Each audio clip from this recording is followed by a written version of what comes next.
The Queen is helped by the Duke of Kent and his sister, Princess Alexandra. She's been doing official duties for 50 years. The package arrived at Kensington Palace on a quiet Wednesday afternoon, completely out of the blue. Catherine was reviewing her packed schedule when her private secretary appeared, carrying an ornate wooden box, the kind that had clearly survived generations and was meant for treasures of the highest order. The return address made her pause. Princess Alexandra. Inside, a handwritten note accompanied a jaw-dropping collection of jewellery that literally took Catherine's breath away. These weren't ordinary family heirlooms. They had belonged to the Queen Mother herself and had been entrusted to Alexandra decades ago, with explicit instructions about their future, what those instructions meant, and why Alexandra had chosen this very moment to pass them directly to Catherine, bypassing Camilla entirely. The move was about to ignite a firestorm inside the palace that nobody could have predicted. It was a deliberate, pointed decision, calculated to reveal deep divisions within the royal family that had long been hidden from public view. Princess Alexandra had spent months methodically sorting through her possessions, a task approached with the precision and discipline that had defined her more than 70 years of royal service. Age and health had made her acutely aware of mortality, of the pressing need to get her affairs in order before outside forces could dictate outcomes. Among her most treasured belongings were items of immense sentimental value. Jewellery passed to her, not through inheritance laws or official channels, but as personal gifts from family members who had trusted her judgment and discretion. The most significant of these pieces came from the Queen Mother, Alexandra's aunt, who had given them privately in the years before her passing. The Queen Mother had always been strategic about her jewellery, fully aware that these pieces carried a weight far beyond monetary value. Official pieces would pass through established channels, becoming part of the Crown collection, or being distributed according to centuries-old protocols. But these were personal treasures, to be given to those Alexandra believed would cherish and honour them properly. Some gifts were accompanied by verbal instructions, private wishes expressed in quiet conversations only Alexandra and the Queen Mother had shared. Among these were a stunning sapphire and diamond brooch, worn by the Queen Mother at countless events throughout her long life, a pair of pearl earrings with a history reaching back to Queen Mary, a bracelet combining emeralds and gold in a pattern both bold and delicate, and perhaps most notably, a tiara, not part of the official royal collection, but privately owned by the Queen Mother, acquired through her own family connections rather than marriage into the Windsors. These weren't just objects, they were pieces of history, threads connecting the women who had shaped the monarchy through wars, triumphs, peace, and scandal. The Queen Mother's instructions were clear in spirit, if not in legal detail. These pieces should eventually go to someone who embodied the values she had championed, someone who understood that being royal was about service, not status, about connecting with the public, not distancing oneself behind aristocratic walls. The Queen Mother had seen firsthand the damage caused when royals prioritised personal comfort over institutional duty, and she had strong opinions about who grasped these principles and who did not. Alexandra had observed the family evolve over the decades following the Queen Mother's death. She had watched marriages succeed and fail, scandals erupt, and triumphs shine. She had formed her own judgments about who truly understood what it meant to serve the monarchy. Among the current generation, one person stood out: Catherine, Princess of Wales. Catherine had endured relentless public scrutiny, modernised royal duty while respecting tradition, and consistently prioritised the institution over personal preference. Alexandra believed the Queen Mother would have been enormously approving of Catherine and wanted her to inherit these pieces. The decision to pass the jewellery to Catherine wasn't made lightly. Alexandra consulted trusted advisors, including her lawyer, to ensure there were no legal barriers. Since these items were personal gifts and not part of any official collection, she had the right to dispose of them as she saw fit. Alexandra also carefully gauged family opinions, probing reactions without revealing her ultimate decision. Reactions were split. Some family members felt the pieces should go to Camilla, the current queen consort, in line with traditional hierarchies. Others agreed with Alexandra that Catherine was the more appropriate recipient based on merit and the Queen Mother's likely intentions. This division exposed underlying tensions, revealing a subtle battle over who truly belonged at the heart of the modern monarchy. After careful reflection and prayer, Alexandra made her final decision. Catherine would be the recipient. But she planned the transfer privately,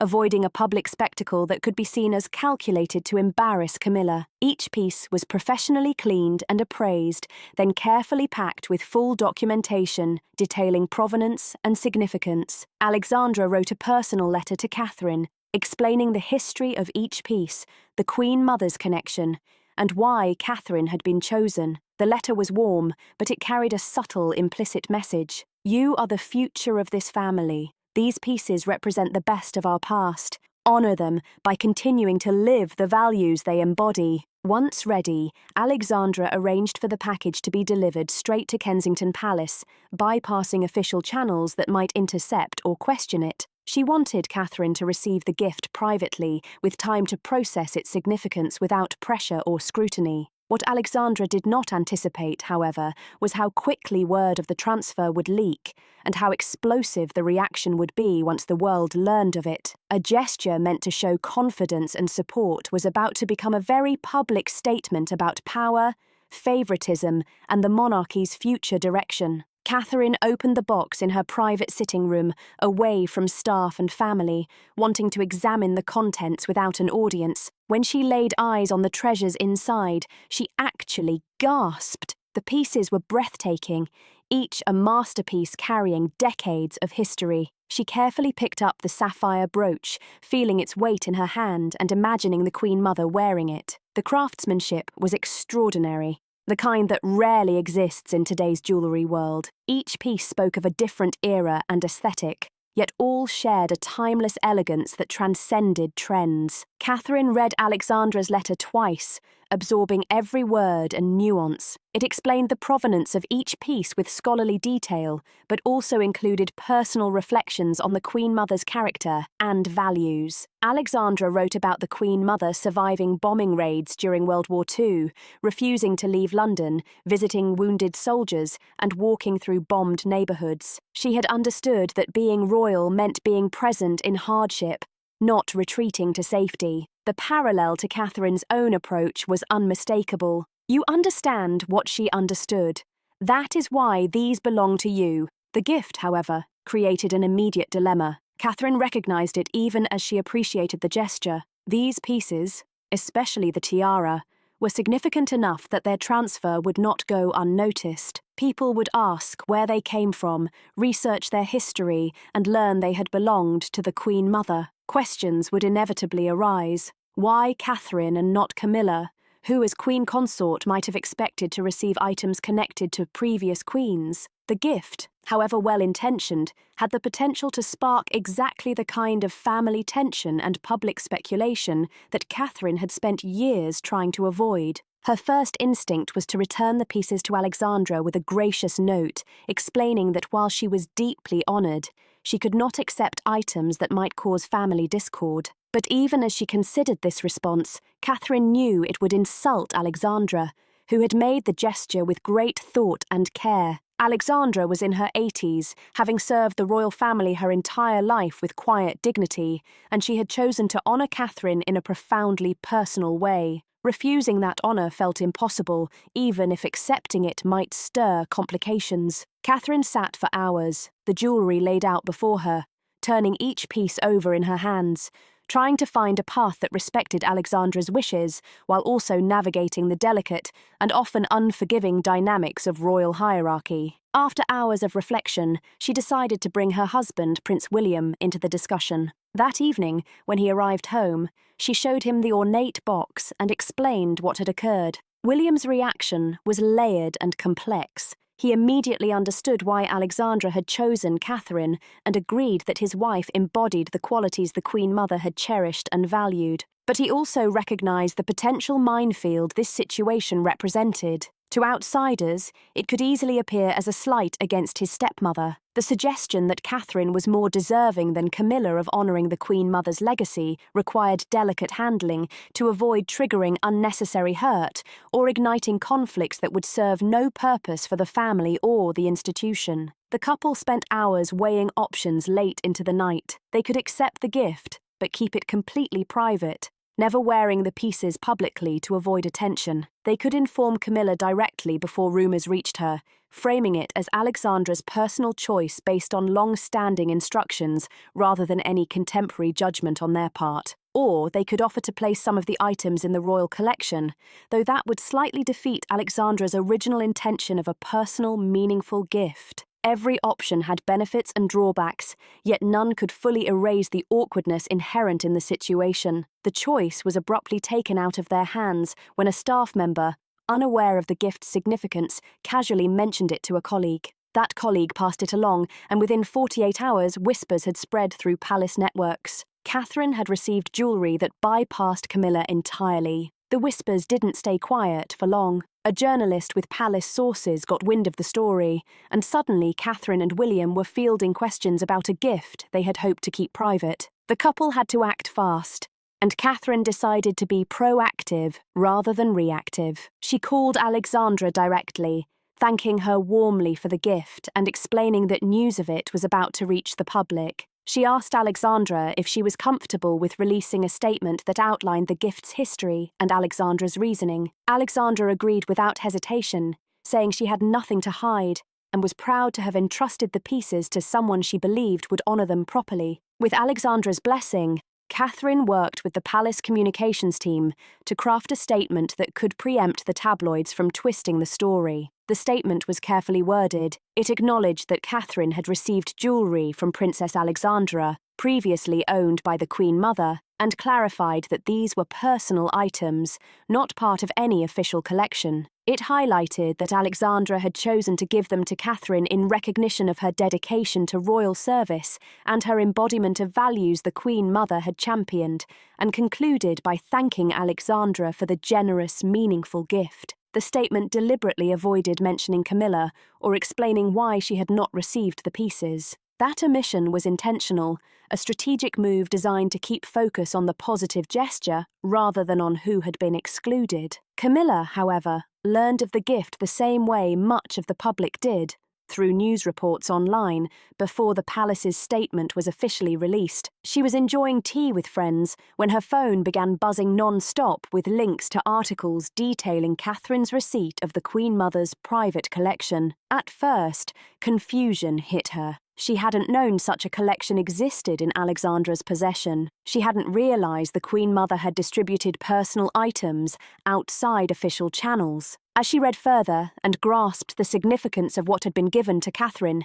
confusion quickly gave way to hurt, and hurt quickly turned to anger. The implicit message was unmistakable. Despite being Queen Consort, despite years of dedicated service, Camilla was being told, silently and without explanation, that she was less worthy than Catherine. The anger intensified when she realised she had learned of this via media reports, not directly from family. The courtesy of advance notice, even a private heads-up, would have gone a long way. Instead, she felt blindsided, dismissed, and treated as an afterthought in a decision that touched items she reasonably might have expected to receive. Friends tried to console her, offering support, but their comments often backfired. They suggested the gift seemed like a deliberate snub, that Alexandra must have known how it would appear, and that Catherine's acceptance showed little regard for Camilla's feelings. While meant to help, these observations only fanned the flames of grievance, making it harder for Camilla to see any generous interpretation. By the time King Charles returned home that evening,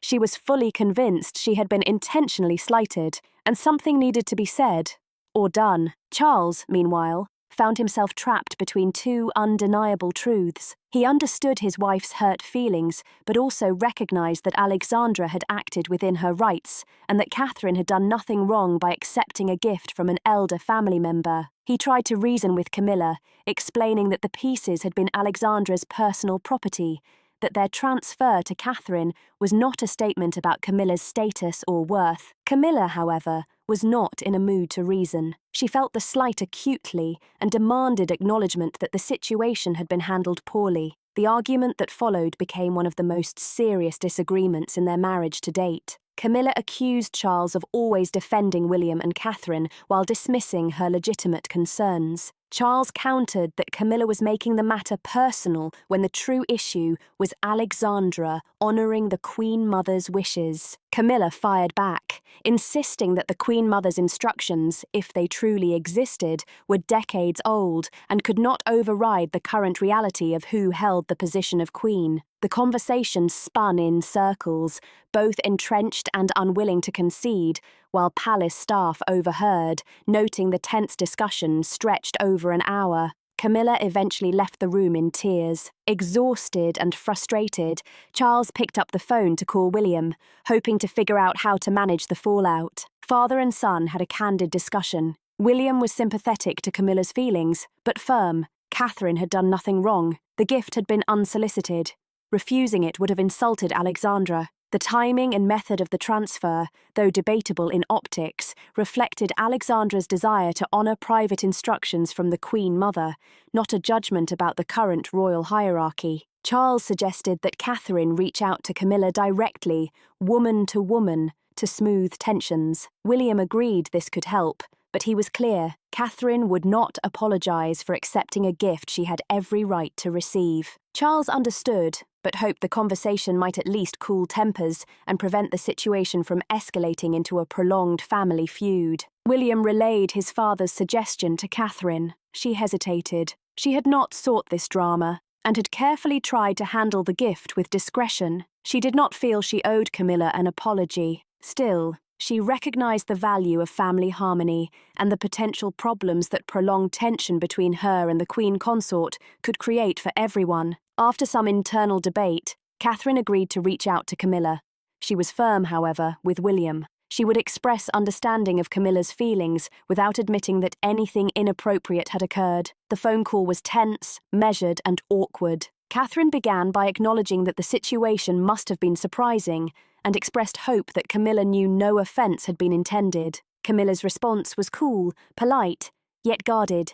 She acknowledged Catherine's words, but made it clear she did not fully accept them. She stressed that the entire matter had been poorly handled and that more consideration should have been given to the impact on her, subtly asserting that the matter had overlooked her position and expectations. Catherine listened patiently, then spoke gently but firmly, explaining that she had been given a gift by a senior family member and that it would have been wrong to refuse it. She hoped Camilla could understand her position, even if it was difficult to accept. The call ended without resolution or true reconciliation. Both women had said what they needed to say, but the underlying tension remained like a quiet storm waiting to erupt. Camilla still felt slighted. Catherine still believed she had done nothing wrong. The divide between them had been exposed and widened by this incident. It was clear that one awkward, tense phone call could not bridge the gap. Palace officials monitoring the fallout recognized quickly that this was about far more than jewelry.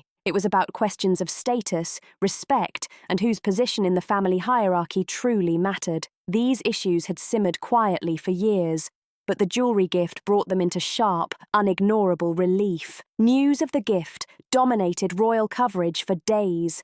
Opinion pieces dissected every detail, analysing relationships, motivations, and the potential long-term implications. Public reaction split sharply. Those who admired Catherine saw the gift as a deserved recognition of her dedication, grace, and commitment to duty. Supporters of Camilla read the gesture as a clear slight, a sign that favouritism and bias ran deep in the family. Meanwhile, skeptics of monarchy at large saw the situation as proof of the institution's petty dysfunction, a spectacle of old-world hierarchy clashing with modern reality.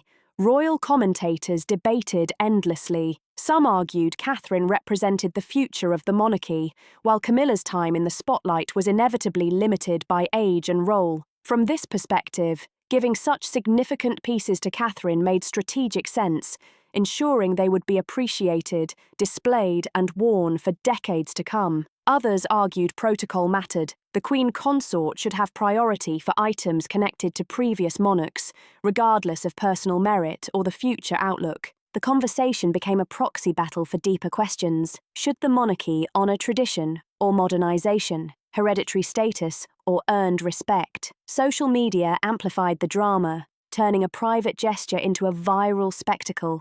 Hashtags exploded. Hashtag Team Catherine versus hashtag Team Camilla. Memes went viral.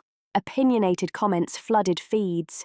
The jewellery, originally a private symbol of respect, was now a battleground for competing narratives about power, influence, and legacy. Catherine's supporters painted her as the rightful inheritor of the Queen Mother's legacy, someone who embodied service, humility, and dedication in ways Camilla allegedly could not. Camilla's defenders framed Catherine as calculating, opportunistic, and willing to accept honours that should have gone to the Queen Consort, suggesting ambition under a mask of modesty. Even palace officials were caught off guard by the intensity of the reaction. Some interest was expected, but the story had become a cultural flashpoint, dividing public opinion and rattling staff. Focus groups and polls highlighted troubling splits. Younger generations overwhelmingly supported Catherine, while older demographics leaned toward Camilla. Advocates for a modern monarchy backed Catherine, while tradition-minded observers backed Camilla. The divide was less about personalities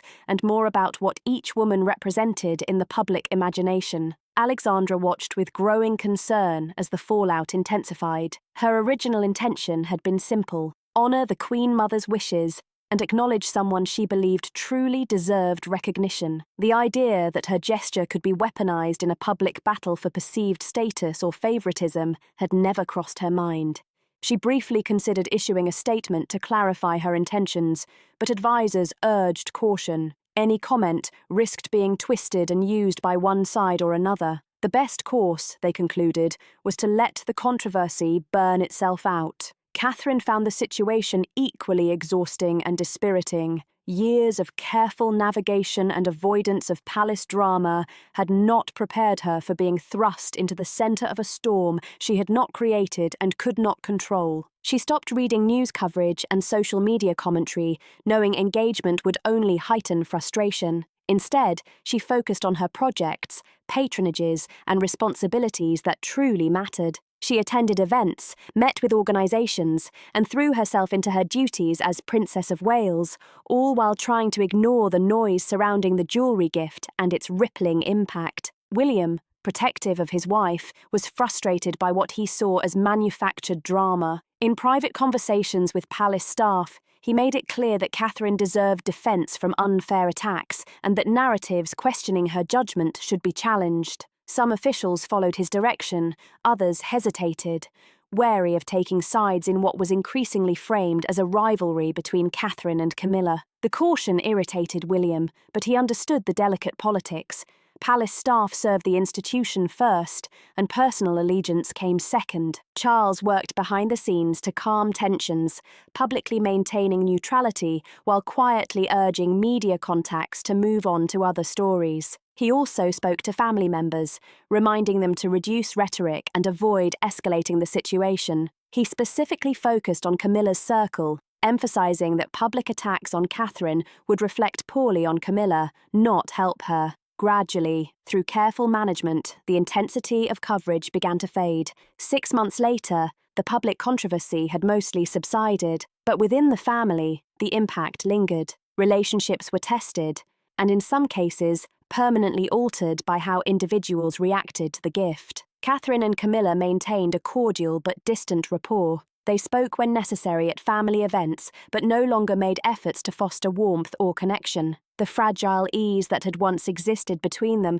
though never deep, was gone. Those who knew them well could see the subtle but undeniable shift. Alexandra reflected on the chaos her gift had unleashed. She stood by her decision, convinced it had been the right choice, but she regretted the unintended consequences and how her gesture had been misused as leverage in public debates. She wrote letters to both women, separately, acknowledging the difficulty of the situation and expressing hope that time would heal the wounds she had inadvertently exposed. Catherine responded with genuine warmth and gratitude, appreciating Alexandra's thoughtfulness. Camilla's reply was polite but noticeably cooler, leaving Alexandra saddened but unsurprised. The jewellery remained in Catherine's possession, carefully stored and selectively worn at events where its significance and beauty could be properly honoured. Each appearance was a tribute to the Queen Mother and a reminder of the trust Alexandra had placed in her. Whenever Catherine wore one of the pieces, she reflected on the Queen Mother's values and Alexandra's faith in her. The jewellery became more than mere adornment. They were symbols of responsibility,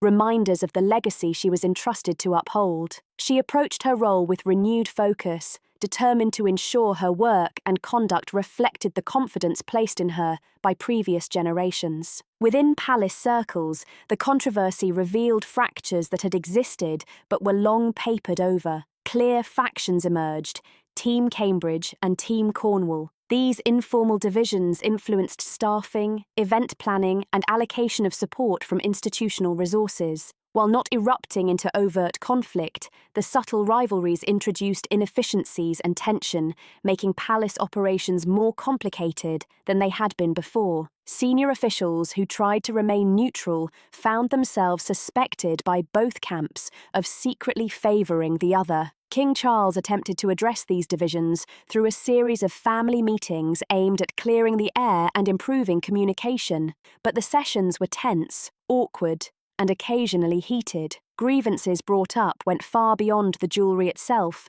touching on long-standing frustrations, perceived slights, and unresolved feelings that had been simmering for years beneath a polite surface. Camilla openly shared that she constantly felt unfavourably compared to Diana, and now to Catherine, that despite her role as Queen Consort, she was never entirely accepted as Charles's legitimate partner, and that her position was often questioned within the family and by the public. Catherine, in turn, spoke about the relentless pressure of always having to prove herself worthy while facing scrutiny, for every decision, every appearance, and every word criticised, no matter how careful she tried to be. William, meanwhile, expressed his frustration about protecting his wife and children from an institution that sometimes seemed more focused on appearances than on genuinely supporting those who served it. These conversations were painful, exposing raw emotions and unspoken resentments, but they were also cathartic. Simply acknowledging tensions that had been ignored or suppressed